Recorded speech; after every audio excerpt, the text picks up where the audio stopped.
கிரிக்கெட்டுக்கு வரலாம். 2026ஆம் ஆண்டு ஐபிஎல் தொடரின் இறுதி போட்டியில் சாம்பியன்ஸ் ஆகியிருக்காங்க ஆர்சிபி. தொடர்ந்து 2 முறை கப் அடிச்சு சென்னை சூப்பர் கிங்ஸ் மற்றும் மும்பை இந்தியன்ஸ்க்கு டஃப்பாக வந்து இப்போ களத்தில் வந்து நிற்கிறாங்க. அகமதாபாத்தில் நேற்று நடைபெற்ற போட்டியில் தொடர்ந்து 2ஆம் ஆண்டாக சாம்பியன் பட்டம் ஜெயிச்ச ஆர்சிபி அணிக்கு பாராட்டு மழை குவிந்து வருகிறதுன்றையும் பார்க்க முடியுது. சலீம், 17 வருஷமாக கப்பே அடிக்காத அணி இப்போ பேக் டு பேக் 2 கப்பு அடிச்சிருக்காங்க.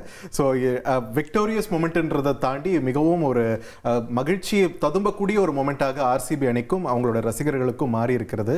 ஸோ அந்த கொண்டாட்ட காட்சிகளை தான் நம்ம திரையில் பார்த்தோம். எஸ் பார்த்திபன், இதை பற்றி பொதுமக்கள் என்ன சொல்கிறாங்கன்னு பார்த்துடலாமா? எஸ், பேட்டிங் சைடும் சரி, ஃபீல்டிங் சைடும் சரி, கேப்டன்சி அண்ட் டீம் மேனேஜ்மெண்ட்டும் சரி, அதுக்கப்புறம் அவங்களோட அடுத்தடுத்த ஸ்டேஜஸ் டைரெக்டாக ஃபைனல் போகிற வரைக்கும் அவங்க போட்ட எஃபர்ட்டு, எனக்கு தெரிஞ்சு அவங்க அவ்வளோவா அவங்களுக்கு இருக்கிற சான்சஸை கரெக்டாக யூட்டிலைஸ் பண்ணி கரெக்டாக டீம் லீட் பண்ணி கொண்டு போயிட்டு இருக்கிற மாதிரி தெரியுது.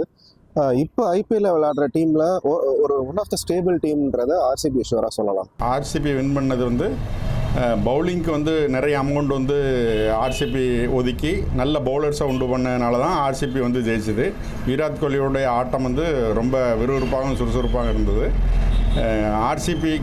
ஆர்சிபி வின்னுக்கு வந்து மெயின் ரீசன் வந்து நல்ல பவுலர்ஸ், புவனேஷ்குமார் மாதிரி ஒரு இன்ஸ்விங்கர் அவுட் ஸ்விங்கர் பவுலர் வந்து நல்லா பண்ணனால ஆர்சிபி வின் பண்ணது. ஆக்சுவலாக அந்த மேட்ச் ரொம்ப இன்ட்ரெஸ்டிங்காகவே இல்லை, ரொம்ப மொக்கையாக இருந்துச்சு. நான் வந்து எதிர்பார்த்ததே RR இல்லாட்டினா SRH வரும்னு தான் பார்த்தேன்.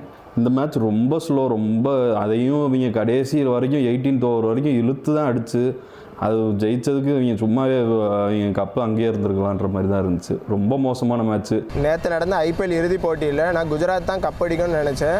ஆனால் ஆர்சிபியோட பவுலிங்கை குஜராத் பேட்டர்களால் சமாளிக்க முடியாமல் குறைஞ்ச ரன் மட்டுமே எடுத்தாங்க. நான் ஆர்சிபி ஒன் சைடாக தான் ஜெயிக்கும்னு நினச்சேன். ஆனால் குஜராத்தோட பவுலிங்கில் ஆர்சிபியும் திணற ஆரம்பிச்சிச்சு. விராட் கோலியோட நிதான ஆட்டத்தால் ஆர்சிபி நேற்று 2வது கப் அடிச்சிருக்காங்க. ஆர்சிபி ஃபுல்லாக லீடிங்கில் தான் இருக்காங்க. ஒரு தடவை கூட பாயிண்ட் கீழே போனதில்லை. ஃபர்ஸ்ட் பிளேஸ், செகண்ட் பிளேஸ் அப்படி தான் இருக்காங்க. ஸோ நான் ஆர்சிபிக்கு ரொம்ப ஹாப்பியாகவும் ஃபீல் பண்ணுறேன். அவங்களோட பவுலிங், ரஜத் பத்தியோட கேப்டன்சி எல்லாமே சூப்பராக இருந்துச்சு. மெயினாக புவனேஸ்வர் குமார் பவுலிங் சூப்பராக போட்டார். அடுத்து கோலி லாஸ்ட் வரைக்கும் நின்று ஆடினாரு. அதெல்லாம் எனக்கு ரொம்ப பிடிச்சி. இனி செல்லும் இடமெல்லாம் செய்தி. தந்தி டிவியின் வாட்ஸ்அப் சேனலை ஃபாலோ பண்ணினா செல்ல இருக்கும் இடமெல்லாம் செய்தி. இதோ QR கோட் இப்பவே ஸ்கேன் பண்ணுங்க, ஃபாலோ பண்ணுங்க.